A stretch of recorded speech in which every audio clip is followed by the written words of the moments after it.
very happy to be moderating a panel discussion where we have industry experts like Tanuka जी के अग्रवाल जी है हमारे साथ और विमला जी है IPL से हमारे साथ और महेश हॉल जी है ड्रोन से हमारे साथ।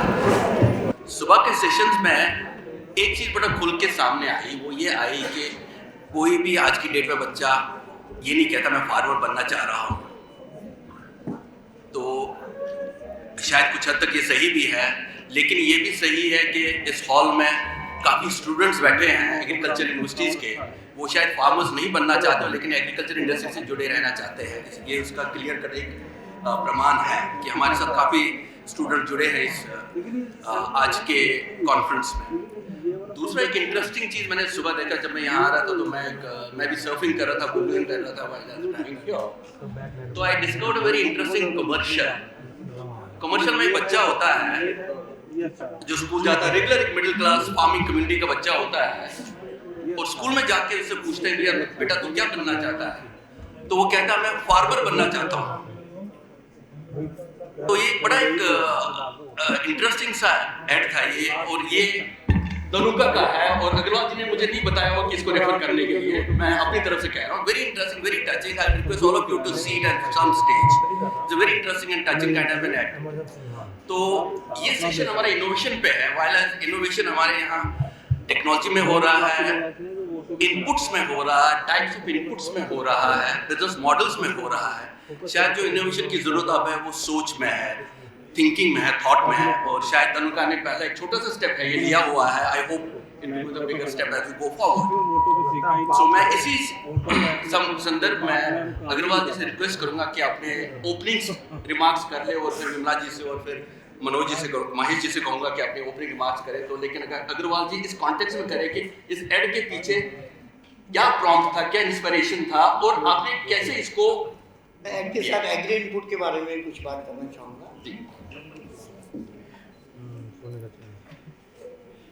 मेरा आप सबको प्रणाम। खेती में हम वैज्ञानिक लोग या कमर्शियल लोग आके अलग अलग बात करते हैं, लेकिन आज किसान को सोइंग से हार्वेस्ट पूरी टेक्नोलॉजी की आवश्यकता है। अगर कोई किसान के पास जाता है और वो कहे मैं एंटोमोलॉजिस्ट हूँ, ये तो पैथोलॉजी की समस्या में जवाब नहीं दे सकता, तो मतलब नहीं है। किसान के पास जो जाए उसको कम से कम इतनी नॉलेज होनी चाहिए कि वो किसान की क्वेरी का समाधान कर सके।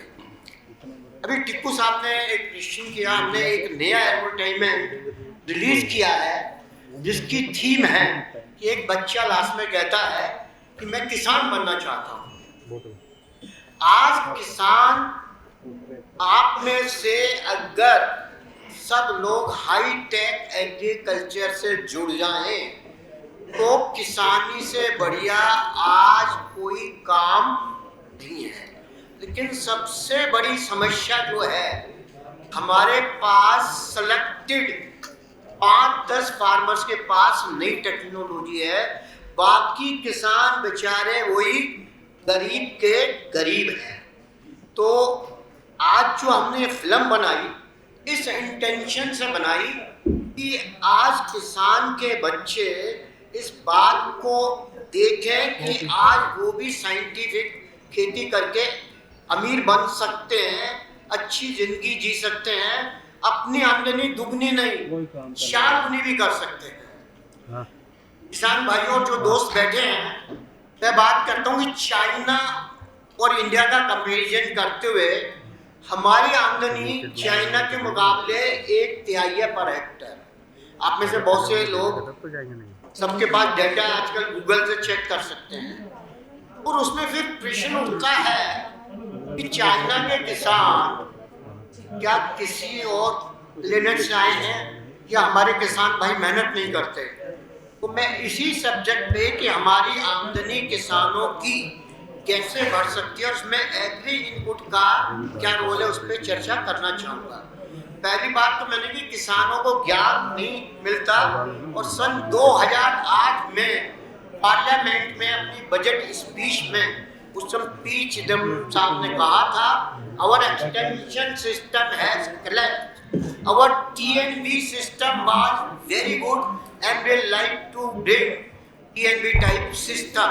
लेकिन आज तक वो जो TNV सिस्टम बहुत कामयाब था वो नहीं आया, और सरकार जो भी सिस्टम लेके आई उसका फायदा गिने चुने किसानों को हुआ, सब किसानों को, ज्यादातर किसानों को नहीं हुआ। किसान की दूसरी समस्या है उसको सही प्राइस मिलना। पहले के सेशन में बात कर रहे थे कि भाई हर काम सरकार करे। मैं दवाई बेचता हूं तो मैं अपना प्राइस फिक्स करता हूं, अपने फिक्स प्राइस पे दवाई बेचता हूं।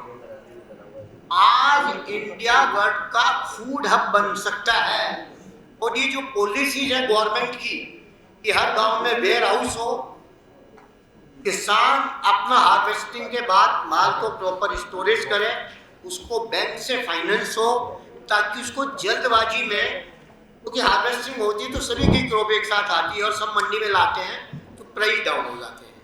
तो किसान को सही प्राइस पे अपनी प्रोडक्ट बेचने के लिए, इससे पहले भी पैक्स और एफपीओ की चर्चा हुई है तो मैं उसके बारे में ज़्यादा बात नहीं करना चाहता, लेकिन आज 1 एकड़, आधा एकड़, 2 एकड़ का किसान इतना कामयाब नहीं हो सकता जितना कोऑपरेटिव और एफपीओ से मिलकर अगर इस काम को हम आगे बढ़ाते हैं, तभी किसान को सही प्राइस मिलेगा।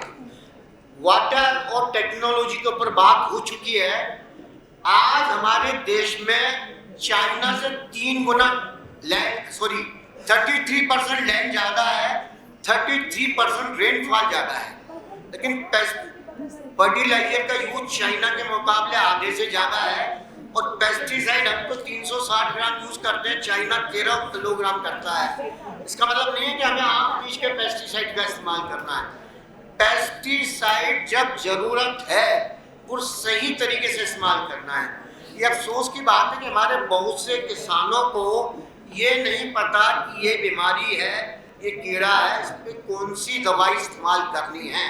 अगर सर दर्द और पेट दर्द की दवाई इस्तेमाल की है तो उससे किसान का लाभ नहीं होता। मैं अभी पीछे उत्तर प्रदेश में था, वहाँ के गन्ना मंत्री लक्ष्मी नारायण जी ने उदाहरण दिया कि हमारी यूपी में शुगर केन की एवरेज पैदावार है 83 टन और हाईएस्ट पैदावार 300 टन भी है, और 300 टन वाले किसानों को बुला के हमने 50,000 का चेक दिया, उनका सम्मान किया। बहुत अच्छी बात है, किसान का सम्मान किया, लेकिन जो 83 टन वाला है उसके लिए हमने क्या किया?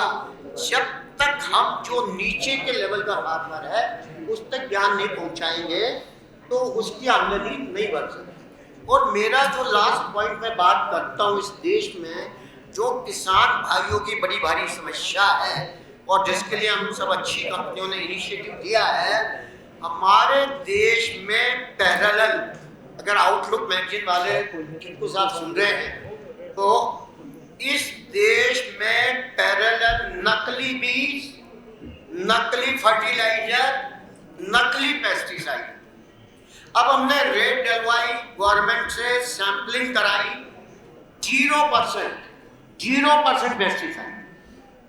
अब अगर इस किस्म के प्रोडक्ट हमारे किसान भाइयों को मिलेंगे तो हमारे किसान भाइयों की पैदावार कहाँ से आएगी? तो हम जितने भी अच्छे कंपनी वाले हैं, हमने अपने प्रोडक्ट पे जो नई टेक्नोलॉजी आई है QR कोड, वो हमने लगाना शुरू कर दिया, और किसान स्मार्टफोन से उसको स्कैन करके असली नकली का पता लगा सकते हैं।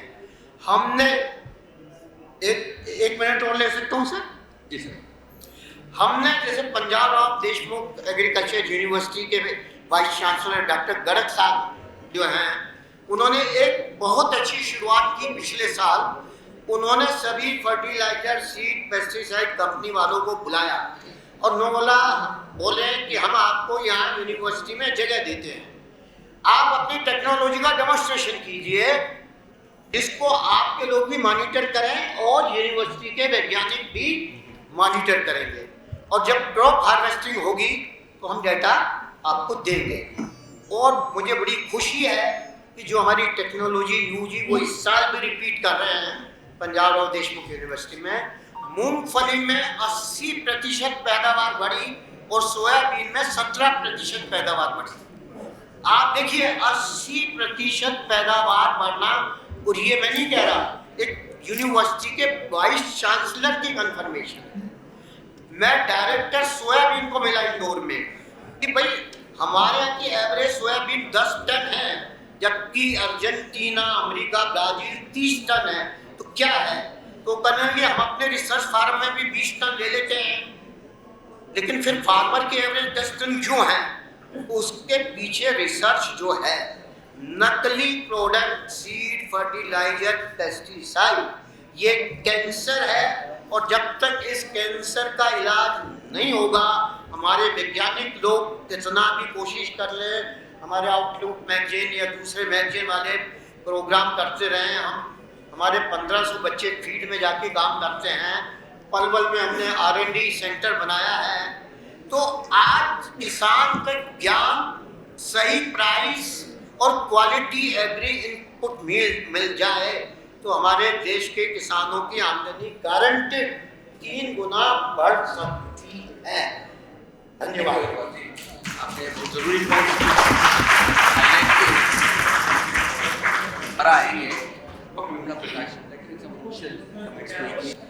Sustainability is the most important. हमारा विकसित भारत के लिए तो सस्टेनेबिलिटी बहुत इम्पोर्टेंट है। फर्स्ट चीज़ है कि हमारा हाथ में बहुत बड़ा काम है। 2050 में हमारा पॉपुलेशन हो जाएगा, वर्ल्ड पॉपुलेशन 10 बिलियन हो जाएगा। 10 बिलियन को फीड करना है, लेकिन हम एग्रीकल्चर लैंड को तो इंक्रीज नहीं करना चाहते। We can not increase agriculture land, at the same time हम कार्बन फुटप्रिंट को भी टेक केयर करना पड़ेगा। सस्टेनेबल डेवलपमेंट गोल्स भी है यूनाइटेड नेशन का, उसमें no poverty, zero hunger, clean water, ये सारा चीज़ हमको अचीव करना है। विजन 2030 भी है, उसका 10 डायमेंशन है। एक डायमेंशन है producing the food in the most organic way. ये सारा विजन 2030 सारे डायमेंशंस को हम अचीव करना है, तो सबसे इम्पोर्टेंट एग्रीकल्चर में इनोवेशन। बिना इनोवेशन अब तक हम केमिकल बेस्ड एग्रीकल्चर कर दिया, बट आगे बढ़ना है तो इनोवेशन का बहुत ज़रूरत है। इनोवेशंस में एक चीज़ है कि why you need innovation, because अभी हमारा सॉइल का कंडीशन, वी हैड 1% सॉइल का organic carbon, now the organic carbon is only 0.3%। हमारा एक सॉइल हेल्थ कार्ड स्कीम था, उसमें उन्होंने सारा डेटा कंपाइल किया। The findings are very interesting. हमारा soil organic carbon deficiency 24 states में they have lost their soil organic carbon. 7 states have more than 90% of organic deficiency. With respect to available nitrogen, 27 states have more than 90% deficient in the nitrogen. Same with the available phosphorus, 19 states and union territories have more than 90% deficient. So ये सारा चीज़ को overcome करना है। 2050 में हमको increasing population भी है, किसानों भी has to be having a sustainable living.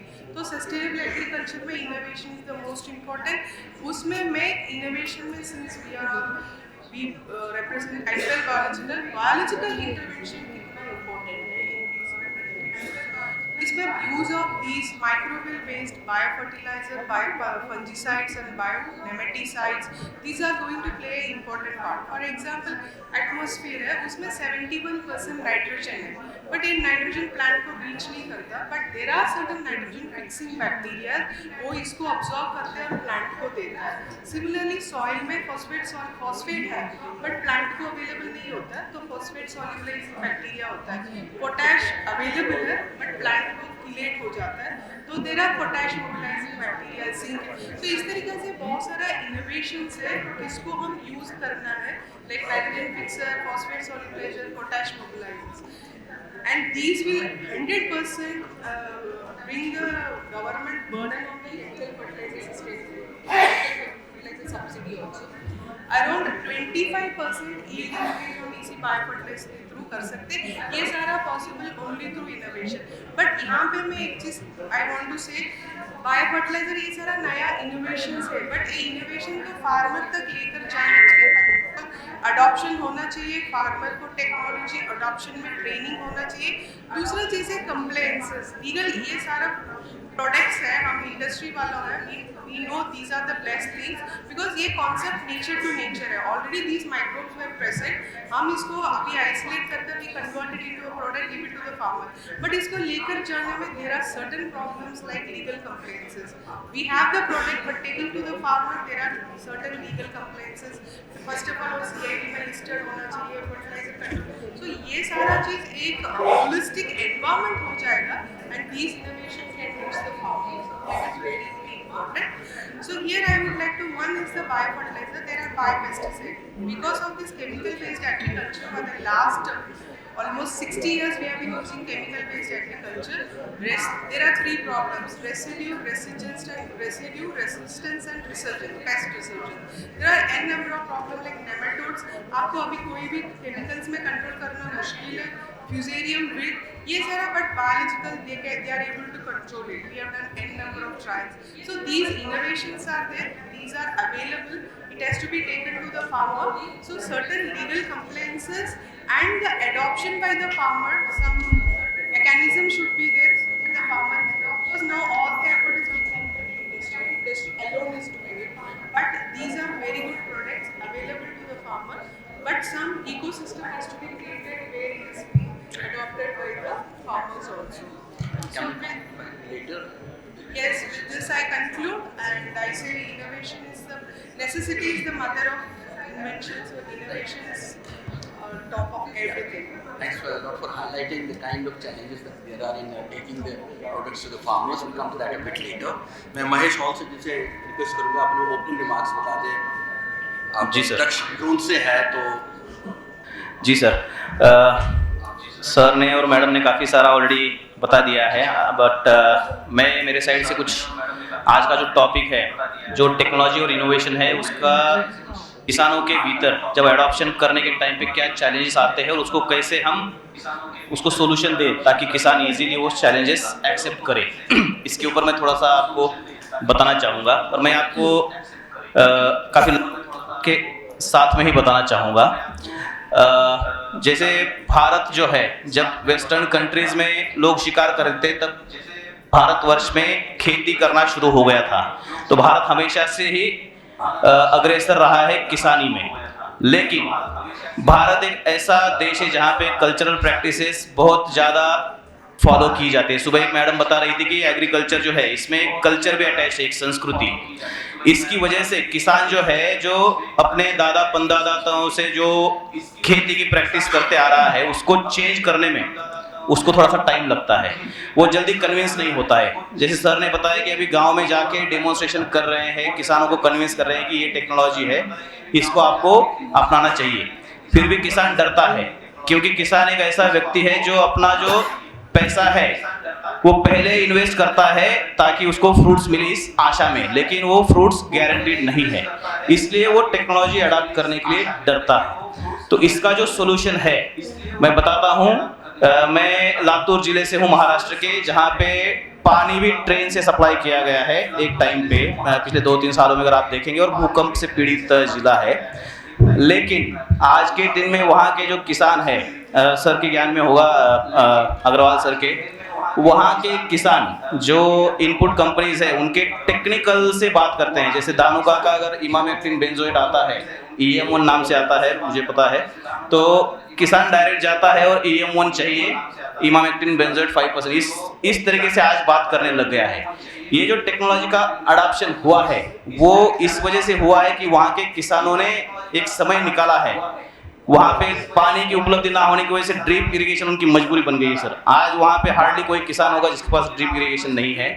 और ड्रैगन फ्रूट से लेके एवोकेडो से लेके जैक फ्रूट से लेके ग्रेप्स, अंगूर, और ट्रैक्टर से लेके कंबाइन हार्वेस्टर से लेके जो शुगर केन हार्वेस्टर्स और ड्रोन, यहाँ तक का मैकेनाइजेशन वहाँ पे हुआ है। और मैं बाकी किसान जो है यहाँ पे आए हैं, पंजाब से भी है, वहाँ पे भी अच्छा खासा फार्म मैकेनाइजेशन हुआ है। बट कई ऐसे राज्य है जहाँ पे पानी उपलब्ध है, जमीन अच्छी है, लेकिन क्रॉप डाइवर्सिफिकेशन नहीं हुआ है, क्योंकि उनको सही तरीके का स्किल डेवलपमेंट और ट्रेनिंग डायरेक्शन नहीं मिली है। गवर्नमेंट ये चाह रही है कि हर जगह पे ये टेक्नोलॉजी का एडॉप्शन हो, जैसे अभी माननीय मोदी जो अपने विजनरी प्राइम मिनिस्टर है, उन्होंने एक नमो ड्रोन दीदी स्कीम निकाली थी, ड्रोन ज़्यादातर ज़्यादा एग्रीकल्चर में जाए इसलिए। लेकिन 15,000 drones women self help group को देने वाले जो महिला बचत गट हैं देश में विभिन्न राज्यों में, उसमें से 1,100 ड्रोन अभी दिए हैं। लेकिन उसके साथ में जो स्किल एंड डेवलपमेंट है वो जो महिला है उनको दिया गया है, प्रॉपर तरीके से दिया, बट वो जो ड्रोन उड़ा रहे हैं वो उनके हस्बैंड और उनके भाई उड़ा रहे हैं। इस तरह से गलत प्रैक्टिसेस होती है और इसकी वजह से गवर्नमेंट का और बाकी जो किसान है उनका टेक्नोलॉजी से विश्वास उड़ जाता है। तो मेरी एक रिक्वेस्ट है कि सभी किसान भाइयों से ये जो टेक्नोलॉजी सरकार है या जो कंपनियां हैं जो ला रही है, वो कंपनियों में बहुत सारे R&D में इंजीनियर्स वर्क करते हैं, केमिकल इंजीनियर्स हो या मैकेनिकल इंजीनियर्स हो, ये सारे वर्क करते हुए अच्छा प्रोडक्ट किसानों के लिए लाने की कोशिश करते हैं, बट उसका इस्तेमाल सही तरीके से हो। जैसे सर ने बताया एग्री इनपुट कंपनीज में कुछ ऐसी कंपनीज हैं जो मिलावट वाली दवाइयाँ बेचती है। तो किसान को जागरूक होना है, 10-20 रुपए सस्ता प्रोडक्ट परचेस करने से अच्छा है कि जो जिनके पास टेक्नोलॉजी है वो देखे और सही क्वालिटी का प्रोडक्ट परचेस करें और वो टेक्नोलॉजी जो है अपने गांव में और अपने भाई वाले किसान जो है गांव में उन सब तक वो लेके जाएं। Thank you. आई थिंक बहुत ज़रूरी पॉइंट हाईलाइट किया कि जो ड्रोन से पर्टिकुलरली फॉर एग्जांपल उनके प्रति या बच्चे उड़ाते हैं, तो ये हमने पहले भी देखा हुआ जब पंचायती राज आया था तो महिला सरपंच के केस में हमने देखा था। लेकिन gradually times have change and things have change and we see now वो महिला सरपंच बने हैं। अभी हमने देखा हुआ पहले पति आते थे या बेटे आते थे, देवर आते थे, तो वो शायद एक टाइम लगेगा, थोड़ा सा होना चाहिए ठीक, बट थोड़ा सा हमारे ट्रांजिशन में टाइम लगता है। Come back to later. Agarwal ji, आपने बड़ा एक इंटरेस्टिंग सवाल उठाया कि फेक काफ़ी पेस्टिसाइड्स चल रहे हैं जिससे काफ़ी फर्टिलाइजर्स भी है, काफ़ी फर्क पड़ रहा है। तो आपने अपने एंड पे तो QR कोड निकाल लिया, बट ओवरऑल आप गवर्नमेंट से क्या एक्सपेक्ट करते हो कि इंडस्ट्री वाइड कैसे हो सकता है कि ये ऐसे इंडिविजुअल कंपनीज पे ना पड़े, बट एक पॉलिसी हो इन प्लेस जिसको इम्प्लीमेंट किया जाए और सबका ही भला हो, किसान का पर्टिकुलर। टिक्कू साहब, अभी हम एसोसिएशन की तरफ से मिनिस्ट्री ऑफ एग्रीकल्चर के साथ कई सालों से काम कर रहे थे, लेकिन अभी जाके 3 महीने पहले हमें कुछ कामयाबी मिली। गवर्नमेंट ने एक KYC फॉर्मेट निकाला और जितनी पेस्टिसाइड कंपनियां थी सबके लिए कंपलसरी कर दिया कि अगर आपको अपने रजिस्ट्रेशन रखने हैं तो आपको KYC भरना है। तो 7,000 से ज़्यादा कंपनियां KYC भर ही नहीं पाई जिसमें मिनिमम इंफॉर्मेशन थी। तो सरकार ने उन 7,000 नकली कंपनियों के रजिस्ट्रेशन कैंसिल कर दिए। अब सरकार से दूसरा हमारा जो बची हुई कंपनियां हैं उनके लिए भी एक नया KYC फॉर्म बनाया गया है और हम सरकार से कह रहे हैं क्योंकि आपका है आज का प्रोग्राम सोइंग द सीड, तो पहला ग्रीन रेवोल्यूशन का सीड बोया था लाल बहादुर शास्त्री जी ने और प्राइम मिनिस्टर हाउस के लॉन खुदवा के उन्होंने 2 बैलों की जोड़ी से खुद हल चला के गेहूं बोया था। बहुत से लोगों को पता नहीं होगा। तो आज जो गलत काम होता है, नकली माल बेचने वाले डीलर भी हैं, नकली माल बेचने वाले मैन्युफैक्चरर भी हैं और उनके साथ हाथ मिलाने वाले दूसरे लोग भी हैं। सब लोग जानते हैं दूसरे लोग, वो नीचे से ऊपर तक वो हजारों करोड़ का रेट है। 18% GST है।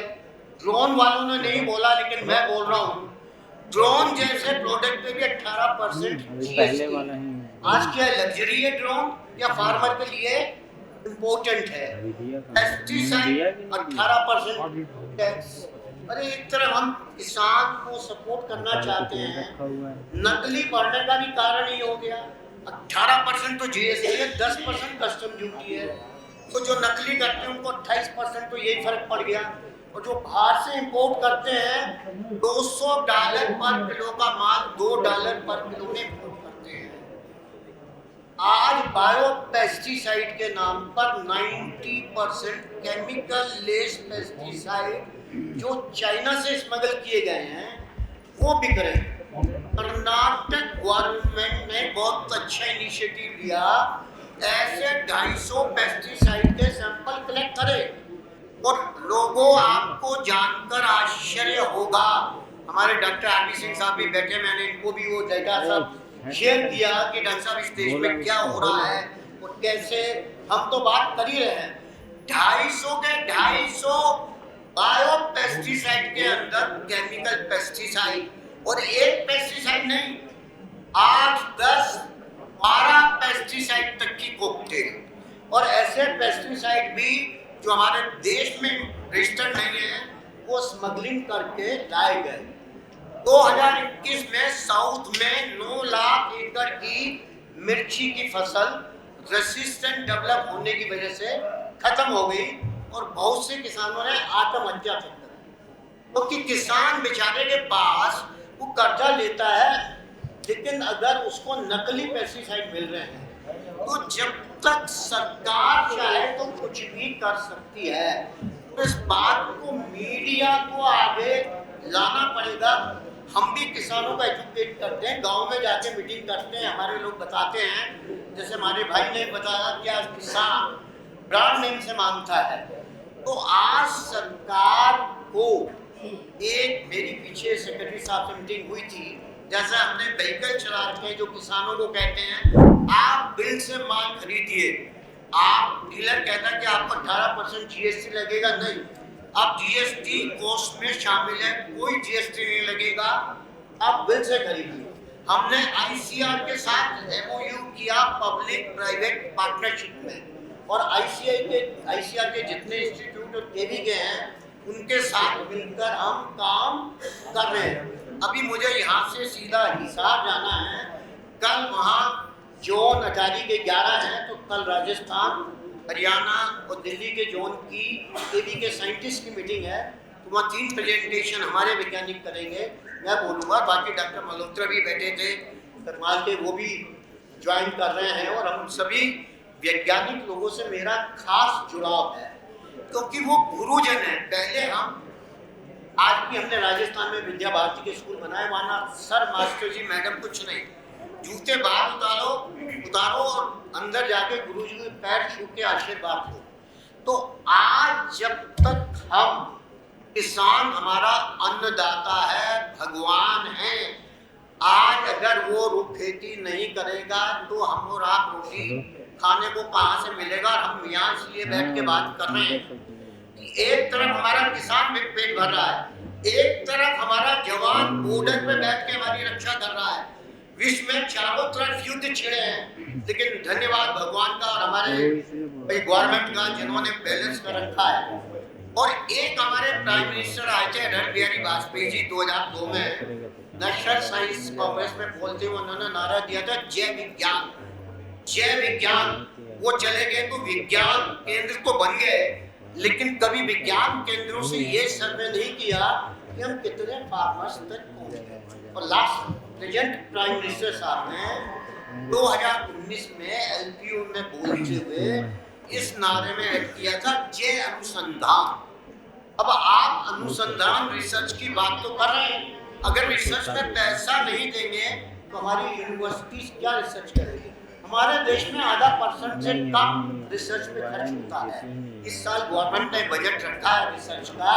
किसी भी देश को आगे बढ़ना है तो विज्ञान, साइंस और रिसर्च के साथ आगे बढ़ सकता है, और किसान, काम और खेती के बिना कभी भी हम 2047 में एक डेवलप्ड राष्ट्र $30 बिलियन की नहीं बन सकते। तो हमें किसानों, खेतों और गांवों की तरफ पूरा ध्यान लगाना चाहिए कि हमारे किसान भाइयों की आमदनी बढ़े और उनके लड़के भी तो गांव में रहना अच्छा समझे। धन्यवाद। अग्रवाल साहब ने काफी पर्टिनेंट क्वेश्चन उठाए हैं, और इसमें फार्मर अपने टेक्नोलॉजी का कैसे इस्तेमाल करे ताकि अपने इंटरेस्ट का प्रोटेक्ट करे। महेश जी, हम ड्रोन्स की बात करते रहते हैं, लेकिन हमारे यहाँ तो मोस्टली छोटे स्मॉल होल्डर फार्मर्स हैं लैंड होल्डिंग के, तो ड्रोन्स का उनके साथ क्या डायरेक्ट कनेक्ट होता है?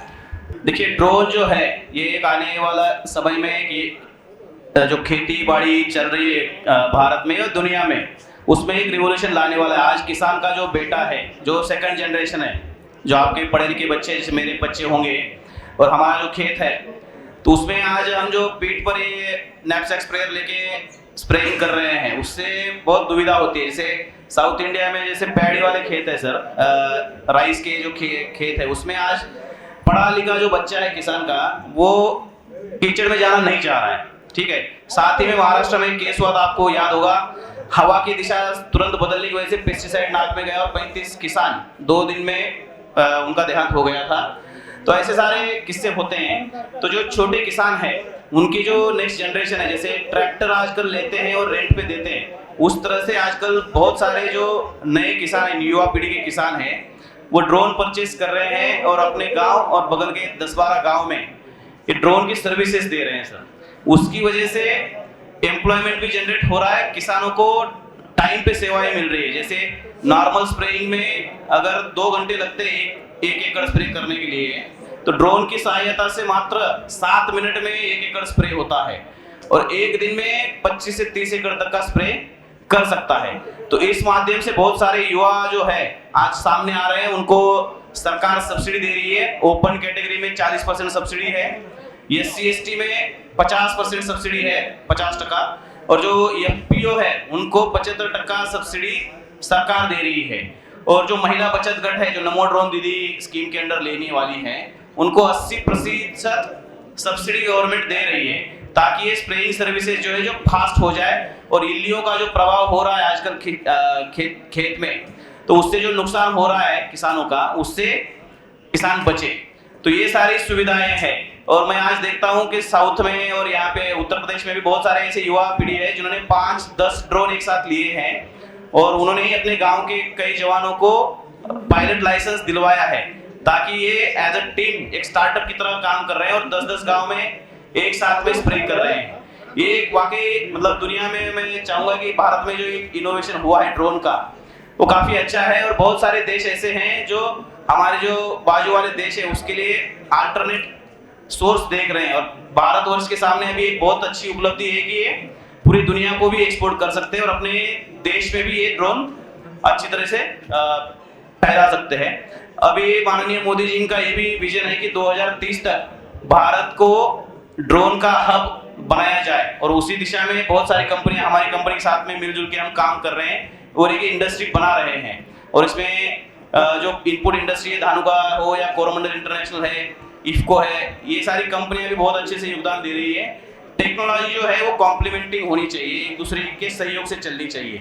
जो नैनो यूरिया का आविष्कार हुआ है, नैनो DAP का हुआ है, उसके रिजल्ट के बारे में बात नहीं करना चाहूंगा, बट बहुत सारे किसान जो है वो अभी यूज कर रहे हैं। और एक जो ड्रोन है, ड्रोन और ये नैनो यूरिया, नैनो DAP का एक ऐसा संगम हुआ है 2 टेक्नोलॉजी का, जिसका जो स्प्रेड है पूरे भारतवर्ष में हो रहा है। जैसे मैडम ने भी बताया कि बहुत सारे माइक्रो ऑर्गेनिज्म और PGR पे कंपनी काम कर रही है, तो इनका छिड़काव भी बहुत अच्छे तरह से ड्रोन से हो सकता है सर। और ये टेक्नोलॉजी जो है ये किसानों को आने वाले समय में बहुत सारा रोजगार भी उपलब्ध कर देगी और फसल वृद्धि में भी हेल्प करेगी। यस।